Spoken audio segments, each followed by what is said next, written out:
മകരസംക്രമ സന്ധ്യയിൽ ഭക്തജനലക്ഷങ്ങളുടെ കാത്തിരിപ്പുകൾക്കൊടുവിൽ പൊന്നമ്പലമേട്ടിൽ ദർശന സുഹൃതമായി മകരവിളക്ക്. ചൊവ്വാഴ്ച സന്ധ്യയ്ക്ക് 6:43 ശബരിമല അയ്യപ്പ വിഗ്രഹത്തിൽ തിരുവാഭരണം ചാർത്തി മഹാദീപാരാധന നടത്തിയ ശുഭമുഹൂർത്തത്തിലായിരുന്നു മകരവിളക്ക് ദർശനം.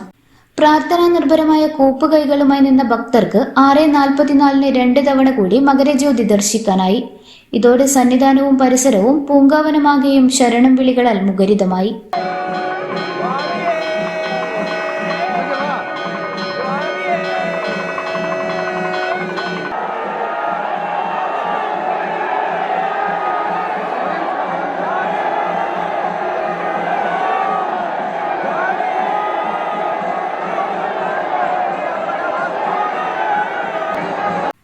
പന്തളം വലിയ കോയിക്കൽ കൊട്ടാരത്തിൽ നിന്നുള്ള തിരുവാഭരണ ഘോഷയാത്രയെ വൈകിട്ട് 5:30 ശരംകുത്തിയിൽ Sabarimala executive officer B Murari ബാബുവിന്റെ നേതൃത്വത്തിലുള്ള സംഘം സ്വീകരിച്ചു.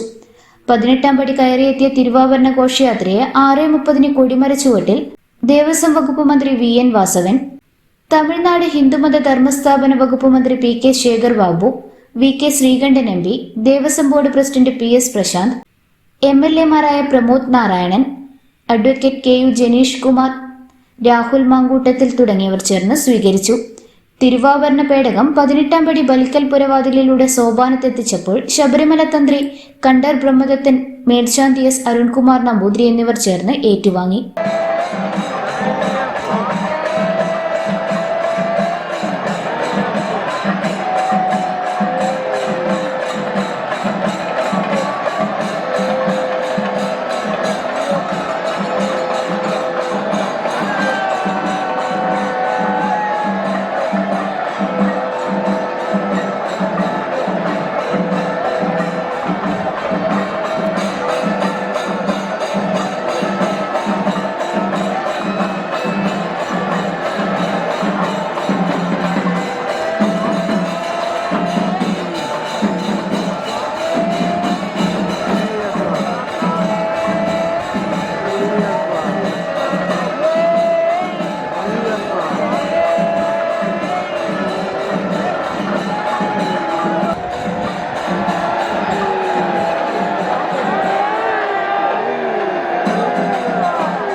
തിരുവാഭരണം ശ്രീകോവിലിൽ എത്തിച്ച ശേഷം ദീപാരാധനയ്ക്കായി നടയടച്ചു.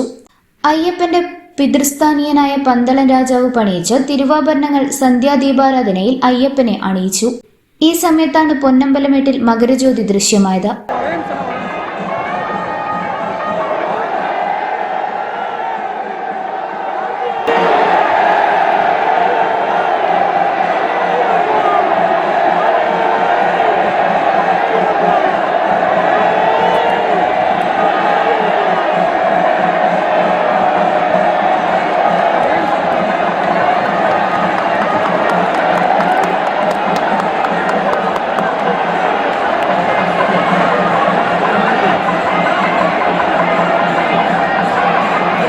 കാർമേഘാവൃതമായ അന്തരീക്ഷത്തിൽ ചെറിയ ചാറ്റൽ മഴയുടെ അന്തരീക്ഷത്തിലായിരുന്നു ഇത്തവണ സന്നിധാനത്തെ മകരവിളക്ക് ദർശനം.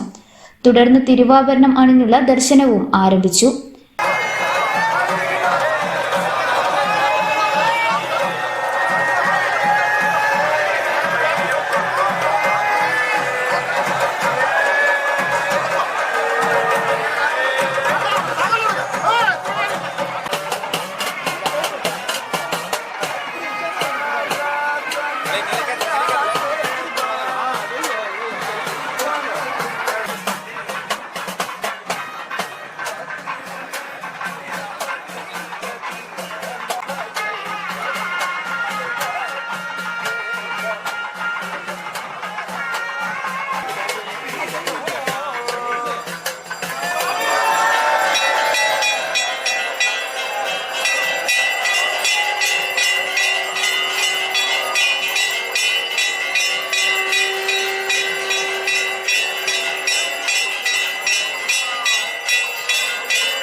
ജനുവരി 17 വരെ തിരുവാഭരണം അണിഞ്ഞുള്ള ദർശനം നടത്താം. പന്തളത്ത് സൂക്ഷിച്ച തിരുവാഭരണങ്ങൾ മകരവിളക്ക് ഉത്സവത്തിനായി 3 പേടകങ്ങളിലാക്കി ശബരിമലയിലേക്ക് കാൽനടയായാണ് കൊണ്ടുവന്നത്. മകരസംക്രമ മുഹൂർത്തമായ രാവിലെ 8:45 മകരസംക്രമ പൂജ നടന്നു. തിരുവിതാംകൂർ കൊട്ടാരത്തിൽ നിന്നും എത്തിച്ച നെയ്യ് അഭിഷേകം ചെയ്തു. വൈകിട്ട് 4:50 ദീപാരാധനയ്ക്കായി നട തുറന്നത്. ഇന്നറിയാൻ ന്യൂസ് കേരള ശബരിമല.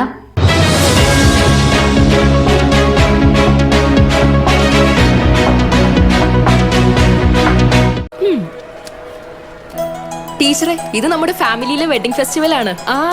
നമ്മുടെ ഫാമിലിയിലെ കല്യാണം. ഫാമിലിയിൽ കല്യാണമാണ്. ഗംഭീരമായ കളക്ഷനോടെ കല്യാണത്തിനൊരുങ്ങി ഫാമിലി വെഡിംഗ് സെന്റർ. അപ്പോ ടീച്ചർ കുടുംബസമേതം വരണം. ഓ ആയിക്കോട്ടെ. Family wedding centre.